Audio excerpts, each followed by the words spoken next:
Okay, so this is my game. It's called Alphabet Soup. This is my sister Jenny, by the way. So you start out the game where every person has to think of a word that starts with the letter of the alphabet. So I start with A, and she has to think of a word that starts with B, and so on. But then the words have to be intersecting, kind of like being Scrabble. Um, and then after you've gone through all 26 words that you have to make, then at the end, you have to try and make a story out of the words you've placed. So you kind of have to pick some strategic words. So we're gonna go ahead and play, and I'll show you every other turn or so, just so you can kind of get the idea. So I'm gonna start, and I have to think of a word that starts with A. So I'm gonna do apricot because it seems like it could work pretty well. Can we use proper words? Nouns? Yes, you use proper nouns, like names and stuff like that. As long as they're not weird, like Manjaro. So Betty would be okay. Yes. As long as you could make it adjacent to apricot. So now I have to think of something that starts with C. Can. I'm going to use can because it can be used as a verb or a noun. So, and once we're done with our bank and we have to start writing our story, we can add words in between, but by the end of the story, we have to have included each of the 26 words. So.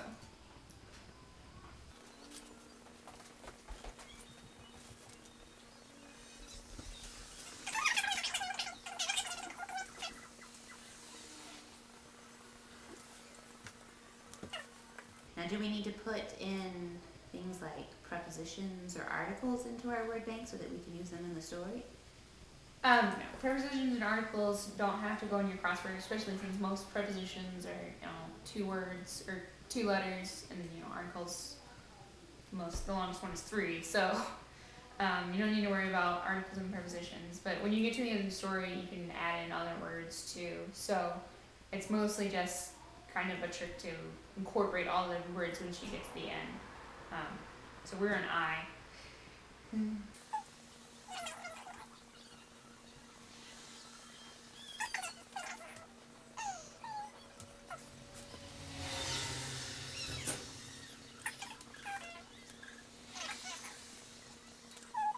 if you've had a word that has the beginning letter that you need, like, not right now, but inherent has an N in it.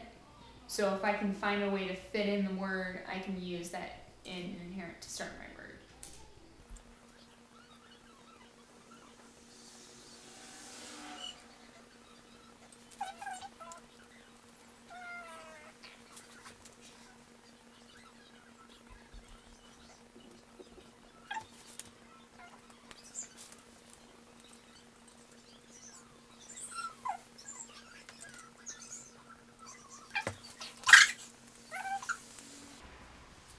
Oh, this is the other thing too, is the verbs have to stay in whatever tense they're written in the crossword, or in your word bank.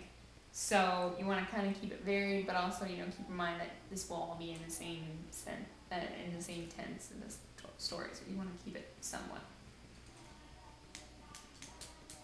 coherent.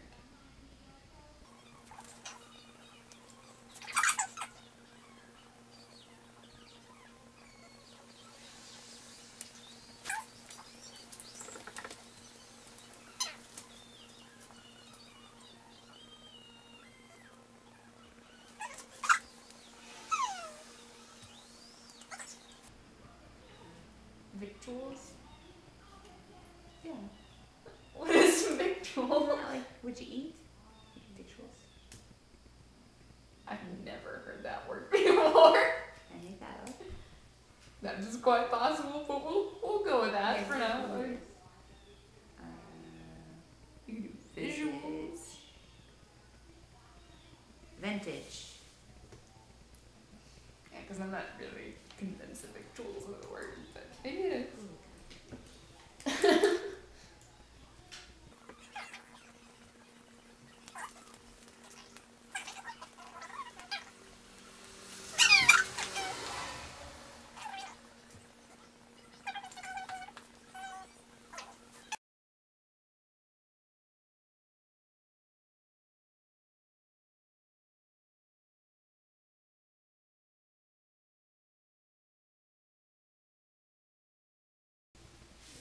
Okay, so now we've got our word bank made. It's time for us to try and write a story with it. So each person, you have to use at least 3 words in one turn, and once you can get the 3 words, it's done. You can also, if you can like fit another 4th word in there, like last time I had a bunch of adverbs, so I got like 4 in one sentence because I just kept describing this one thing. So if you want to, you can divide up the page. It doesn't really make that much of a difference, just as long as you remember to cross off the words after you've used them in the story at least once. So it's Jenny's turn. She's gonna pick the first sentence, first phrase, I guess. Okay, our heroine is Betty. Betty wore an apricot scarf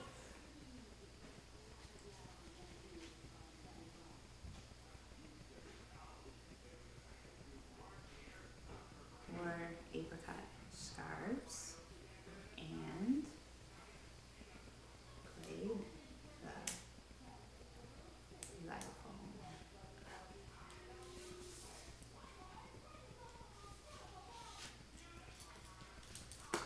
Okay.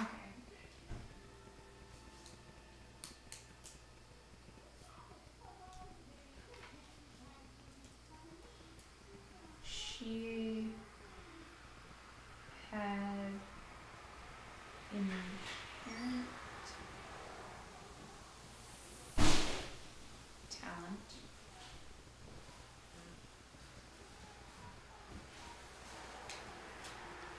and utter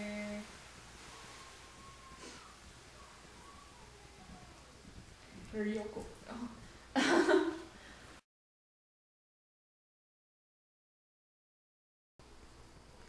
That's where the story ends, so we don't have to explain that part. Okay, so our story all the way through is Betty wore apricot scarves and played the xylophone. She had an inherent talent and utter grace that was very pleasant.